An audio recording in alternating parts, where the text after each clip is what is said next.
So Dick Teegen is our speaker today. He grew up in Iowa, graduated from Iowa State University, served 2 years in the Army, and then worked 35 years for EcoLab in St. Paul, rising through the ranks to vice president and general sales manager. In a later career, he was an independent trainer in professional sales and customer service. In 1989, Dick's wife, Evie, okay, was appointed by President George H.W. Bush as U.S. ambassador to 4 nations of the Pacific with the U.S. Embassy in Suva, Fiji, where she served for 3.5 years. Fiji has 8 active Rotary Clubs. Dick joined the Rotary Club North, and Evie was asked to join the Suva Club. In 1993, they moved back to Minnesota, and Dick joined Edina Noon Rotary. In 2003, they moved to their up north lake home, and he joined the Central Lakes Rotary, Pequot Lakes Rotary. In 2017, they sold their lake home and moved back to the Twin Cities, and Dick once again joined Edina Rotary Club. And he is here today as a member of the Edina Rotary Club to tell us about his club's International Tanzania Eye Clinic grant. So please welcome Dick Teegen and Evie.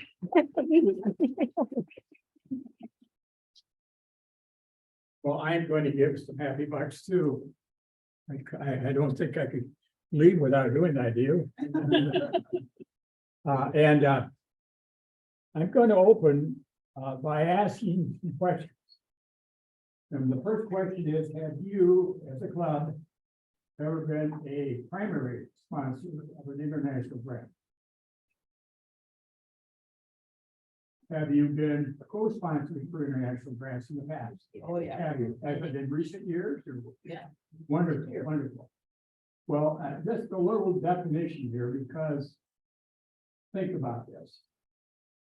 It really doesn't cost you any more to go for a global grant than a small district grant. And the reason I say that is a district grant, the maximum of a district grant is $20,000. And I hate to interrupt you, but we're videotaping this. And so Oh, you want me to people- speak into the phone? Okay, and sure. so if Can you I, could be can here, I pick it up? you move with it and then Whatever makes you feel most comfortable with. Well, yeah, That's to you. Then I get out from the, is this all right? Okay, I'm sorry, I'll start over. And I'm going to define, and maybe some of you know this, but it's been a learning experience for me. A district grant maximum is $30,000. In other words, you could go $29,999. But once you get beyond 30,000, then you go for a global grant. Well, initially, we on our first, the first one that Barry signed was a small district grant for $20,000 from Rotary and $8,500 from Tanzania Health Partnership that has their U.S. offices here in Golden Valley. And we came upon that in that the doctor that is with the Tanzania Health Partners he actually has 4 locations of his metro practice, and one of them happens to be in Golden Valley. And he did surgery for Evie early this summer and put permanent lenses in both eyes. She has one correction in this eye and a different correction in this eye. It's been wonderful. And at that time, he was coming back after the surgery to see how Evie was doing. And he said to me, I understand you're with the Edina Rotary. I said, that's right. He said, you do grants. And I said, well, what did you have in mind? So we went from there. So I'll ask you to open your packets now. We have one or two. Just like, go to the map of Tanzania, which should be the first page. Okay. And look on the map of Tanzania. That country is an African country. There, and you may know this, there are actually 52 countries in Africa. And most of them are developing or third world countries, just by the vast majority. And most of them don't have very strong governments. Tanzania is on the east shore of the Indian Ocean and just below Kenya. And the capital is right in the center of the country. And they're made up of 60 million people. And the vast majority of people are village people. They have some game parks in the southern part of the country. They have Kilimanjaro is in the southern part of the country, but so economically they're very poor. Well, Tanzania Health Partners has partnered with a hospital, and you can look at the next page for the hospital. Yeah, that's a hospital complex. About 25 years ago, and they're one of 3 hospitals in the district that they serve. And that all began, that hospital complex, about 24 years ago. And now they have multiple services. But our doctor that we're talking about, because he's an eye doctor, has developed a very effective eye clinic in the hospital. And the first grant was to purchase an electronic unit that grinds lenses. The reason that he wanted that is now, or prior to this equipment, they would have villagers walk maybe 2 or 3 days to get to their clinic, and they would examine it, and they would find out what prescriptions they needed in each eye. And if they needed prescriptions, they would send that afar to a third party to grind the prescriptions into the lenses. And then send them back. It took 3 weeks period doing that. And then the person who was getting the prescriptions had to walk back to the village for 2.5, 3 days to receive them. And at that point, because it was a third party, we were paying the expenses. The hospital was paying the expenses for the lenses, and they had to pass that on to the patient. Well, the vast majority of their citizens have no revenue. So, so this was the core of the first grant to buy this unit. And then our procedure was to, you have a copy of the current grant in front of you. Our procedure was to draft a grant that's similar to that and submit it to the district. And then we met with the district on Zoom, and that would have been in November. And they said, we cannot approve it. And the reason they couldn't approve it is they didn't think it was complete. In other words, we didn't have anything in there for training, we didn't have anything in there for freight or supplies, and they said they couldn't approve it. So it came back to us, we were kind of let down, of course, and we said, well, okay, we'll go. And one of the members of the committee said, we'll help you develop a global grant, which would be up to $65,000 or whatever. So we started to work on that. Well, the doctor, who's on the board of directors of Tanzania Health Partners, had organized a group of physicians and staff to travel to Tanzania in January. So he decided, we're going to go ahead and buy that ourselves. So he did. They bought that unit. And so that's the end of the global grant. So then we regrouped. And we had included in this global grant. And look at the picture of the unit itself. You can go through those other pictures. Because this is the heart of the grant that you approved on. It's, you've got a picture of. No, it's, no, that's it right here. Right here. Well, that unit costs about over $15,000. And the grant is for $20,000. And what we're going to do with that unit. And while they were in Tanzania, they took a group out to villages, 2 villages of their staff. And they visioned 1,000 children.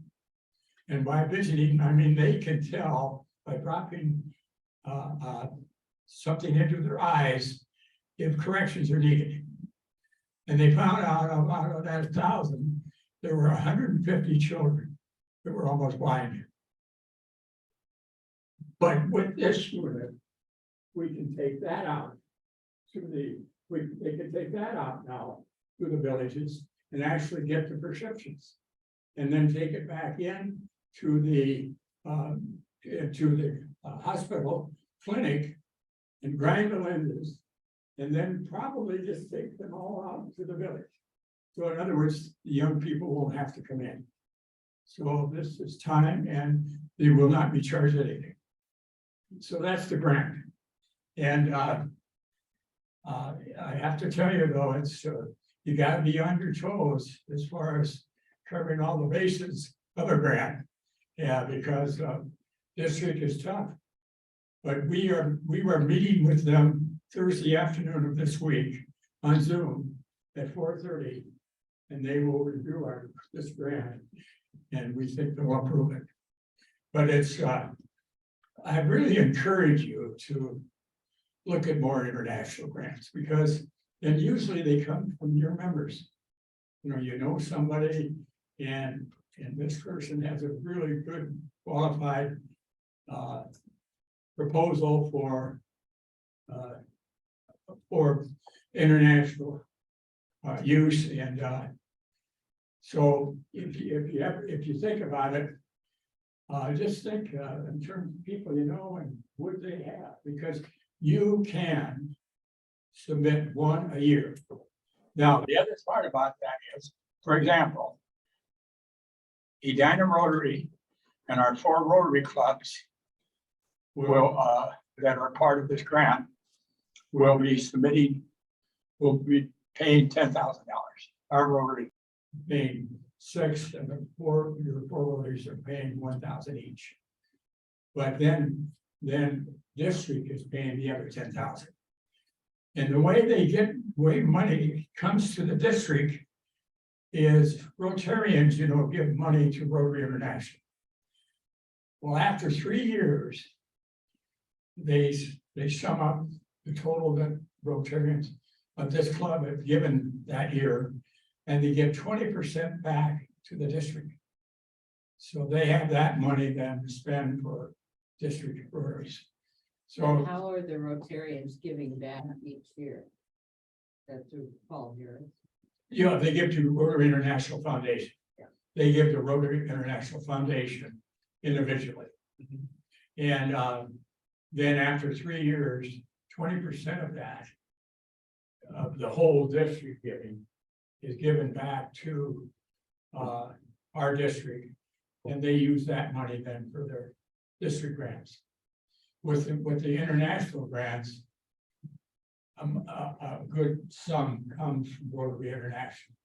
But then what we have to do in the process of the grant, first it goes through district, then it goes through Rotary International, and they'll hold on to it for a couple of months and really go over very carefully to see if they can approve it, and then they approve it and then go on. So that's just, yes. So what's the toughest part of writing the grant? Is it the budgeting? Well, no, the toughest part for me is I did it myself.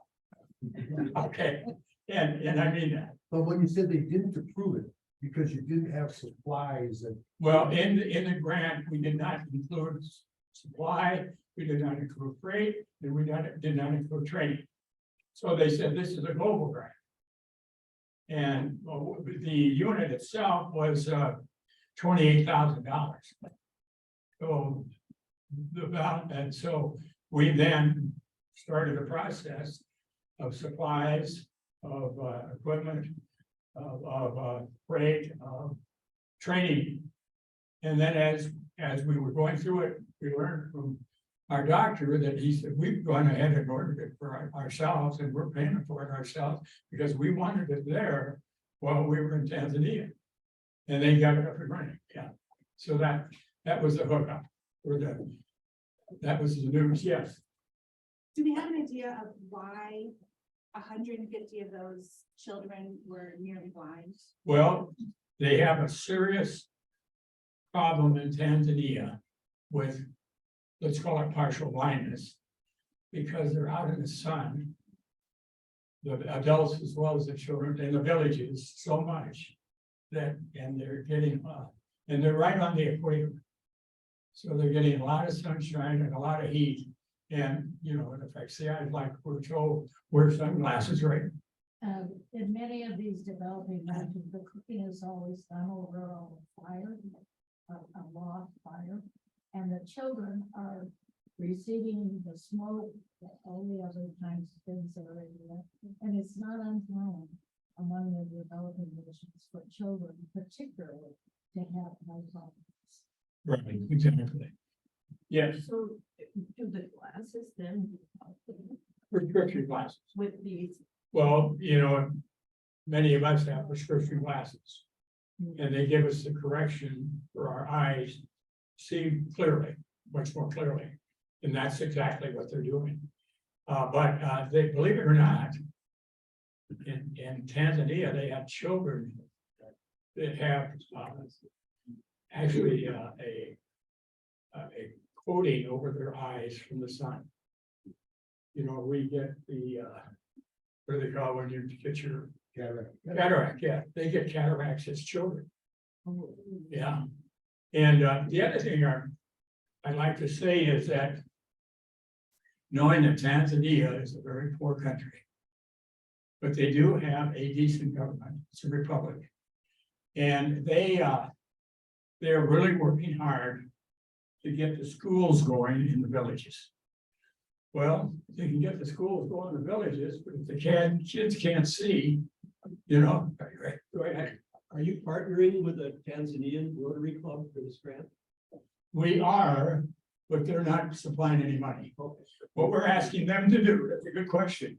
What we're asking them to do is when we get, Sit down, sir. like, no, I was gonna buy it. Thank you.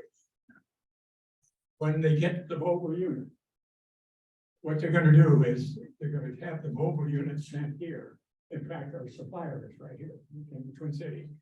And they're gonna send it to them here, Tanzania Health Partners. And they're going to record training Oh, okay. and then send that to Tanzania. All the people in the hospital, I don't know, probably 100 or so staff people and doctors, they're all Tanzanian, every one of them. And you'll see some pictures there of the Tanzanian, and they're typical African country as far as Afro is concerned. Yes, And am I correct in remembering that a stipulation of a global grant is that there be a partnering Rotary Club in the receiving community? well, in a global grant, the other thing we learned is Rotary International will not include an outside partner that is not Rotarian in our grants. But we just learned that too. So in other words, we did have a partner in the first Tanzania Health Partners. And their total mission here in Golden Valley. And they were started by a couple from the pacemaker company. Yeah, and it's a couple, he was an executive with Medtronics, and his wife started this organization, and their sole mission, this organization here, is to fund and to train medical people at the hospital. And so when they buy this unit and they send it to Tanzania, and once it's up and operational, they turn the ownership over to the hospital. It gets complicated, you know. Does it surprise you that none of the financial partners of a grant can be non-Rotarian? Given that Rotary is kind of making a push for collaboration and partnership with community organizations? You know what? I was at a point in this whole thing that I wasn't going to question it, okay? Oh, right. Good. No. We do have Rotary International does have international partners Right. that participate with us, right? But Shelter box. Is that like- we'll leave it at that, right? Yeah. Yeah. Yeah, not like World Vision. That way. But I want to be represented that. What do you need? That's what I'm putting in the grant. Right, right, exactly. And there's some pictures of I just gave you a few pictures of the people. And the one I gave you of the hospital, I gave you that because I wanted you to see how clean it is. And we were in Fiji 3.5 years. And in Fiji, the population of about 1 million, but they do have a university there of 2,000 students. But the people, the citizens of Fiji said that if I have to go to the hospital, I'm going to the death house. So that was their attitude. This is really, they look like they really have the ultimate in hygiene and sanitation. And that's really important. This Yeah. picture of the training? Yeah, that's a picture of the training, yeah. And there's a flyer in there on the group that went to Tanzania in January. And it tells their story of what they did there. And because I'm so into this, I said, we had one club, the record, that backed out of our $1,000. And so I said to the district, I believe the Edina Club will make up the difference. But if they won't, I'll write a check right now. That's how strong I feel about it. What opportunities might there be next for Edina Club or any of the participating clubs to connect or participate in anything going forward? You mean for this project? Well, what we're going to do is, once we get the approval, we cannot purchase anything until we have approval. And then the district and the clubs send the money to the Edina Rotary Foundation. And then we write the check. And I think we'll probably write it to Tanzania Health Partnership. We've got to work that out. And we'll write the check. And then it'll be ordered. And the unit will be sent to here. And they'll do the video for the training. And then they'll send that to Tanzania, to their staff in Tanzania. And they will learn the use of that through the video. And then we're planning on them going again to 1 or 2 villages. For them, it's about an hour-and-a-half drive to go to a village. They're all around them. And we're going to ask the Rotary in Tanzania to have at least 2 people accompany them, our Rotary people accompany them to this and see the screening, and then accompany them back to the hospital to see the granting of the limbs. And I think that will give us assurance. I already have it, but give us assurance that it's being done right. So yes, What language do they speak? only the educated people speak English. And so most of the village people do not. Yeah, and they have actually tribal people too, you know, the game reservations. They're tribal people, and they and initially they're a little hesitant even coming to the hospital, but it's coming. And the thing, one other thing I mentioned is as we have said, Evie was the U.S. ambassador for 3.5 years, accredited to 4 of the island countries, and based in Suva Fiji. And Suva Fiji is about 1 million people, and their national language is English. But they also speak Fijian, and the Indian people speak Hindi as well. But their national language is English. And these 4 countries were all part of the British Commonwealth. And then the British Commonwealth turned the government over to them. They go, what year was it in Fiji? 1970. 1970. But the thing we learned, probably the most significant thing we learned was a great experience, is that we are guests in these countries, and we don't tell them what to do. And we had an ambassador after us that sided it with one side, the political side. And so the Fijian people told them to leave. We do not tell them what to do in their culture, and you don't understand the culture until you live in it. And even though there's a lot of similarity, there are a lot of differences. For example, in Fiji, there's still a lot of villages.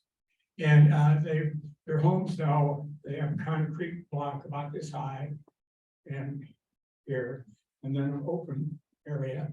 And then they use now a metal roof. But they used to use thatch, but they've converted.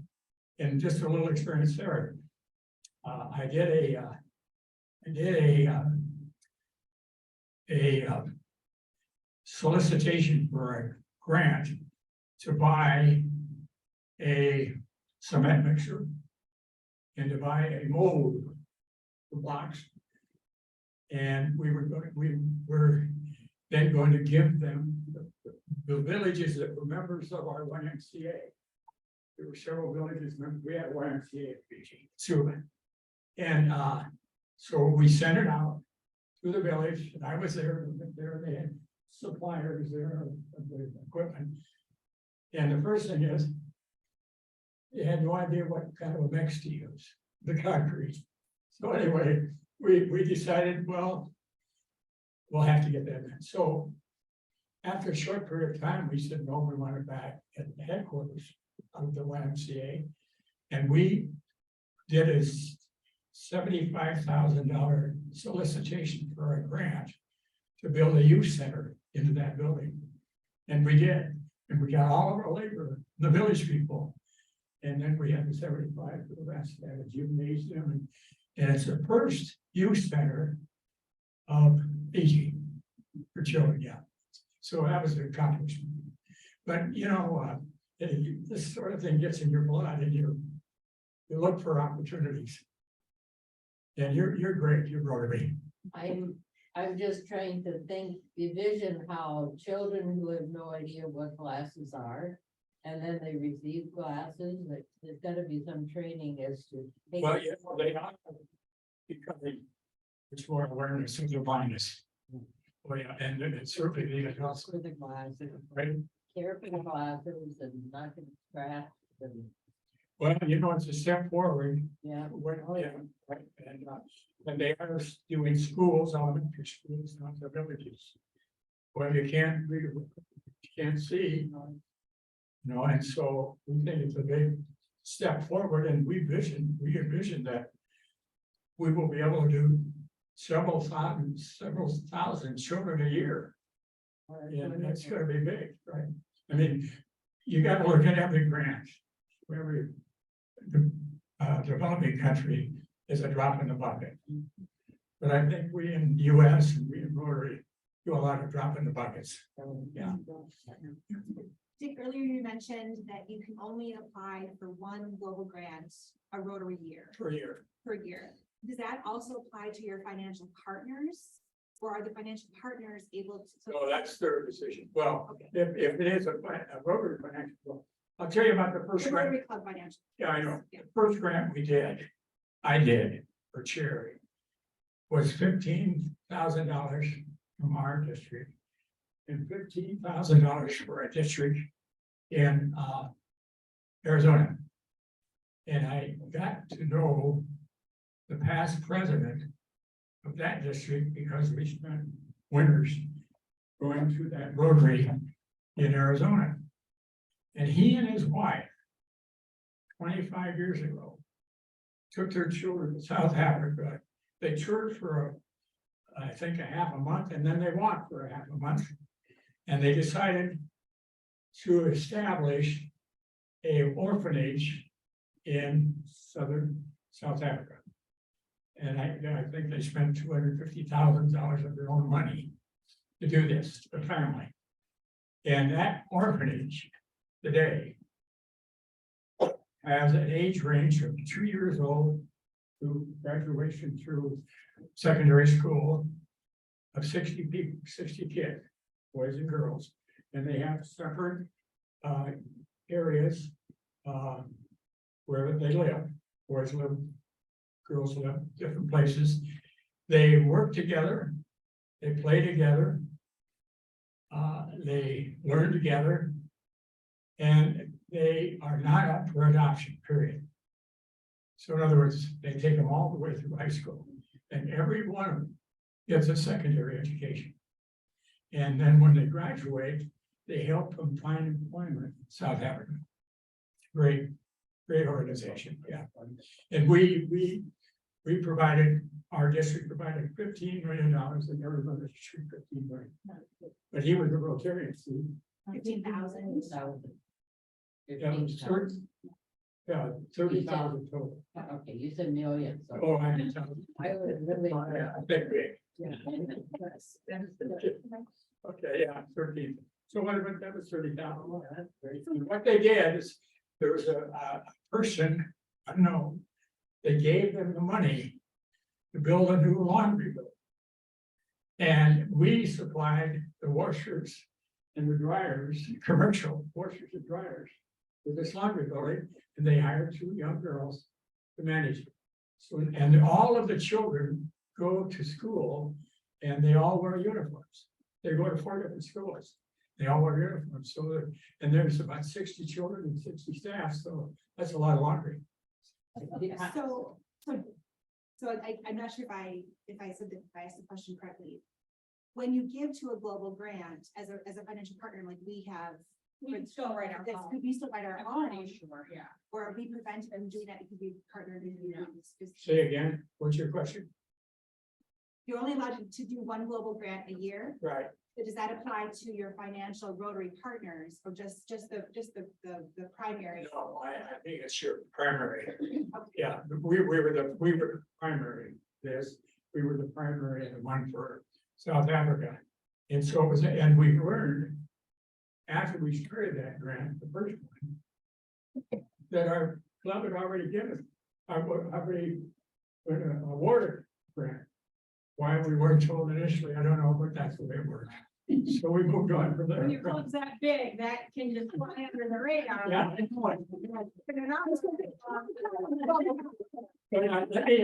But I just finished with a couple of things. I had to bring Abby today because it's Valentine's Day. And she is a past Rotarian herself. And she was the US ambassador in Fiji. And she joined the largest club. There are 8 clubs in Fiji. But she was the first woman. And I'm sure she got in because she was the US ambassador. We have a gift for you. Thank you. There was a contest in Golden Valley for the top pictures. Yeah. We went through all the top ones, made note cards so that you could send notes and they'll say Golden Valley in the back. Yeah. For any of you here in the 90s. Yeah. Remember Rosemary? Horsey? She was YMCA. You remember her? I remember Gail. What's your last name? Was YMCA? O'Mara. Rosemary O'Mara. She was the branch manager for the YMCA in this area. You remember this Rotary? And then later she was promoted to the manager of all the branches for operations. Rosemary O'Mara. Oh, yeah, and we met at the country club. Oh, yeah. Those days. Yeah. Yeah, Yeah. right. All right, well, thank you Thank so you. much, sir.